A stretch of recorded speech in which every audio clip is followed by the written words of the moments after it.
So sa video natin ngayon mga boss is maghahanap po tayo kung ano po ang kasukat sa front shock para sa Bergman natin mga bossing. So yung nakaparadang mga motor boss is susukatin po natin yung mga front shock niyan gamit itong digital caliper natin mga bossing.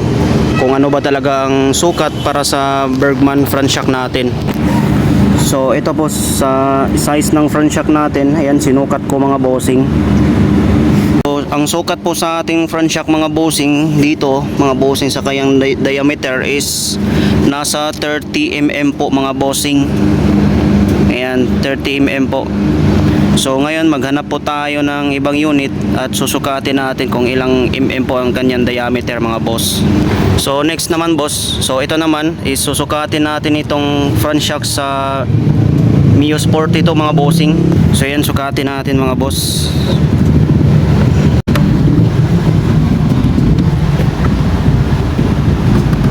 Yan, nasa 26 mm lang po ang kanyang diameter sa front shock ng Mio Sporty mga bossing. So hanap tayo ng iba. So try natin dito sa Click 160 mga bossing kung talagang swak ba to para sa BMX natin.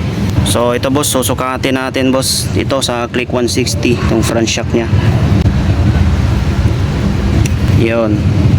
So hindi pasok mga bossing dahil nasa 27 mm lang po ang kanyang front shock sa Honda Click 160. So hanap tayo ng ibang unit na kasukat mga boss. So ito namang Aerox mga bossing, susukatin natin ang front shock niyan kung talagang pasok ba ito sa Bergman natin.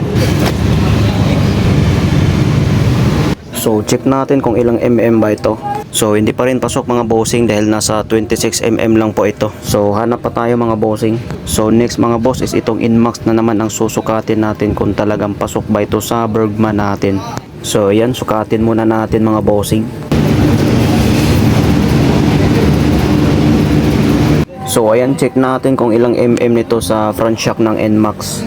So 30 mm po. So nakahanap na po tayo ng kasukat sa Bergman natin mga bossing. Same diameter lang din po sila sa Bergman natin mga bossing, 30 mm po. So sa bracket ng mga Bergman mga bossing is mahirap kasi hanapin. So kailangan mo pa magpagawa ng bracket para sa 200 mm rotor disc. Kaso lang mga bossing is nasa kaliwa po nakapwesto yung rotor disc sa Nmax. Sa atin po is nasa kanan nakapwesto yung caliper. So ang mangyari, mababaliktad po ang ating mags pakaliwa mga bossing para dun siya makabitan ng bracket at saka rotor disc at caliper.